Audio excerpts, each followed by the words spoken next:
All right, everybody, we're back with another mock off season. This time, I decided to do it for the Miami Dolphins, which was ridiculously fun. I didn't realize how much opportunity the Dolphins have this year. It's ridiculous. But with that being said, let's get into it. It's going to have the same format as our last mock offseason that I did for the Titans. So we're going to start with free agency. I will then work my way into a mock draft, and we'll go from there. So the team started off with like high 80s as far as cap. I cleared it up, got it to about $101 million, which is ridiculous. I could pretty much go out and do whatever I wanted. At that point, it was wonderful. I am actually still at about 63 million. They have a lot more draft picks than this. I'd say another 20 to 30 million is probably going to draft picks. I didn't realize how many draft picks this team has. It's ridiculous. But we'll get to that. Let's see about offseason, like what we did in the free agency for the offseason, and then we'll work our way into that. So, anyways, I went out and I just made this team ridiculous. So the line, we picked up Thuney, Looney. I got Jack Conklin, tackle, right? I went haywire with the offensive line because my whole thought process was, all right, I got a plan for whatever quarterback I'm going to be drafting. And yeah, I didn't go after a free agency quarterback, so don't worry about that.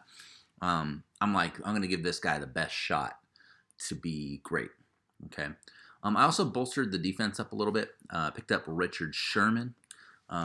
So he could lock down an area in zone. Matthew Judon for edge. Wanted to get a little bit of pass rush in there. So picked him up. Edge was in need. We got rid of Albert Wilson. His production, definitely not worth the $9 million in cap I saved for cutting him. He was, before he got hurt, I guess he was a pretty high producing player. But high producing on the Dolphins is like normal producing on any other team. So, got rid of Daniel Kilgore. He's getting kind of old. He was the veteran on this team on the offensive line, but I mean, I just couldn't justify paying him again. He's in his early 30s. And we could have quite a bit of cap room with getting rid of him. Fitzmagic, also known as Ryan Fitzpatrick. Got a lot of respect for Ryan Fitzpatrick. He's the modern day Vinny Testaverde. But we cleared $4 million in cap room to get rid of him. And I didn't want to have 4 quarterbacks on the depth chart. I did keep Josh Rosen because we would have actually lost some money.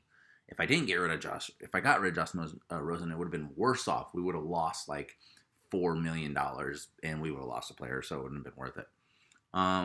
Kept Rashad Jones only because his cap hit. It wasn't going to be that big, and we were going to have a lot of dead money. So I just decided to keep him. Xavier Howard's still here, Devontae Parker, etc. So there are some standouts. And yeah, that was pretty much just the free agency. Some decently big contracts, the biggest being Jack Conklin at tackle. But I like where it's going. Let's talk about the draft, which is ridiculous. These fools have so many draft picks. I got to the point where I was actually getting sick and tired of drafting, and I'm amazed at the draft I got. This won't happen in real life, I can guarantee it. But the way that the simulator went through, I was like, what is happening right now? Like, how am I getting this lucky? So let's get into it. So they have 3 first-round draft picks. Obviously, I went with Tua. He was the best quarterback on board when I got him. Obviously, Joe Burrow's gone, number 1. Couldn't pick him up, but picked up Tua. I figure he would compete with Rosen when he comes in, and I want to set up either one of them for success. So picked him up. Running back chart was definitely not deep at all. Picked up J.K. Dobbins. You guys see my Titans mock. I really like this guy. This guy's awesome. I feel like he's gonna be a star. Picked up J.K. Dobbins to help out the new quarterback. Then I picked up Patrick Queen. Patrick Queen, man, I took a look at some of his highlights. Very impressive. Very impressive. He's got a good eye for the ball. He reads the offense really well. He's already kind of in the places that he needs to be before he even needs to be there.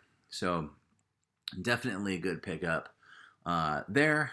I wanted to keep the defense and the offensive pretty balanced. I didn't want to go all out on offense or all out on defense like some teams do. I think the approach I took was pretty effective. The next pick definitely won't happen in the real draft. Gross Mattis, he's not going to be off. He's going to be off the board in the first round. I don't know how he slipped to the second round. I saw him. I was like, holy crap, I got to get him. So I picked him up. I'm figuring you put him on the opposite end of Jadon, and you got two really dangerous pass rushers right there. Another one that I don't think will slip out of the first round is the next pick here. It's Noah. I don't even want to attempt the last name because I'll butcher it, but he is definitely up there as far as talent. Just another lockdown corner, another corner that we can use here on this team to really solidify that secondary, right? Because you got Richard Sherman back there to kind of teach these fellas. And, man, I'm just looking at, like, the players that they got in this draft and matching them up with what I was able to draft, and I'm already just like, this is going to be a dangerous team. This is, like, ridiculously dangerous team. There's already 1, 2, 3, 4, 5 starters, and let's make it 6. Tyler Biadasz, I think that's how you say his name, number 1 center in the draft. This is also not going to happen. He's not going to slip to the third round. He's the number 1 center in the entire draft. Someone's going to pick him up earlier. But, I saw his name I was like, wow, I got to get him. He's the number 1 center in the draft. If you need to solidify your offensive line, that's how you're going to do it. So between getting Jack Conklin and Thuney and Looney and getting him, that line's solid, man. The line's going to be pretty damn solid. Next up, Juwan Jennings from Tennessee. He's a Bull. There's some teams that are going to pass up on this guy for some BS. I looked at a lot of his film. The guy's a beast. This guy's going to be good for Rack. He just breaks tackles. He's a tackle breaker. You're going to be able to get the ball to this guy, and he's going to work to get you extra yards, and that's what you want on your football team. I know some teams don't even have him on their draft board over some BS. I'm not going to go into it. It's a long story.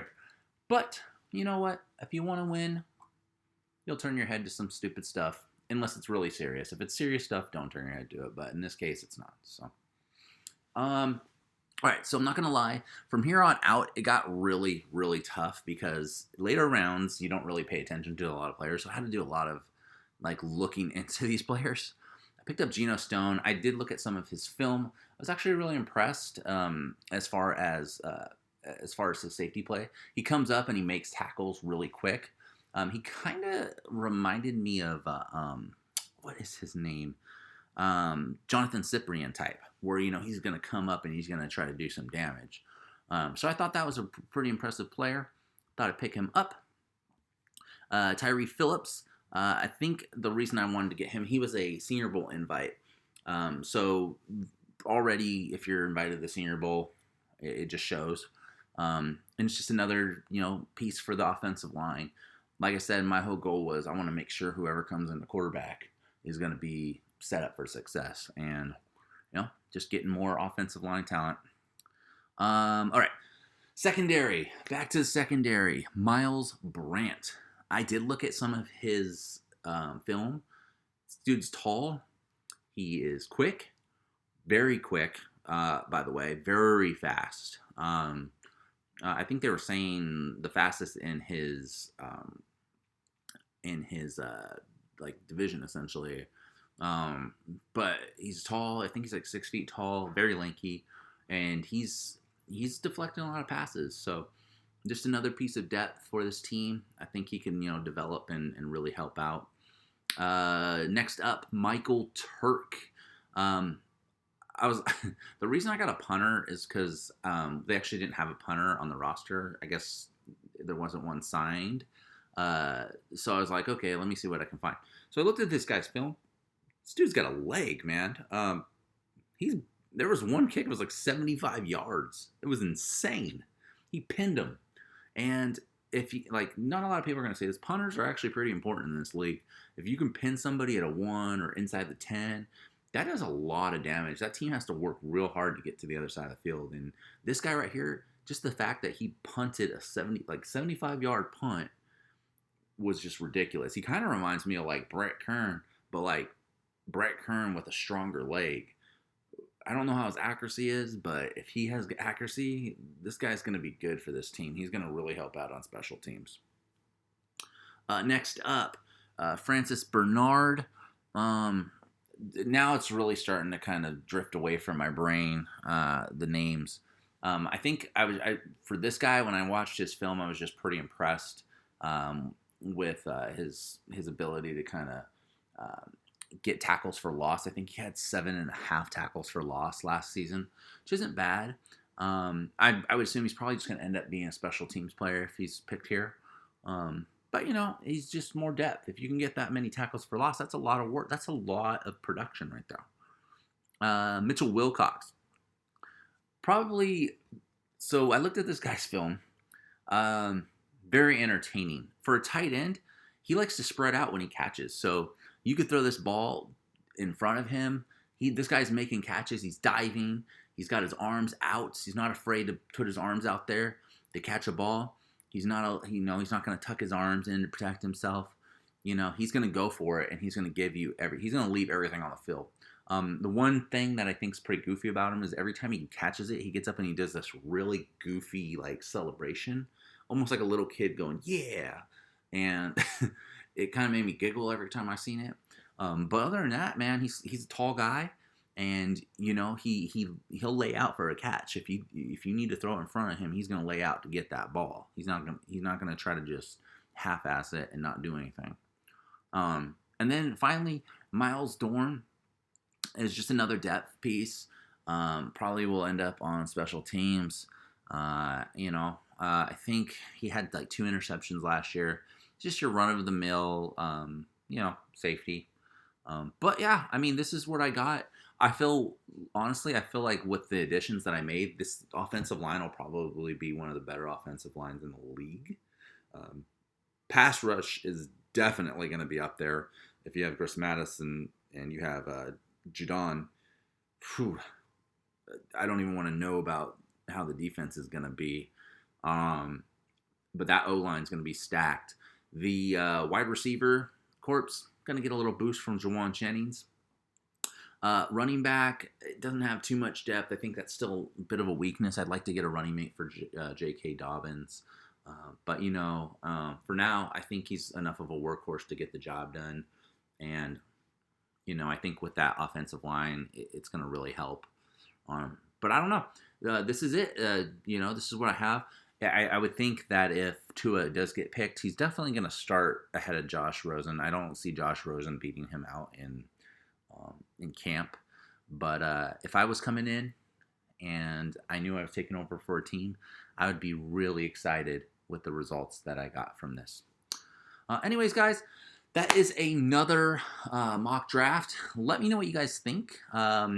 Leave comments, like, subscribe, tell your friends. If you want a team and you want your team to be mocked by me, put them in the comments and I'll see what I can do. I try to make time as much as possible for this channel. I am trying to grow it again.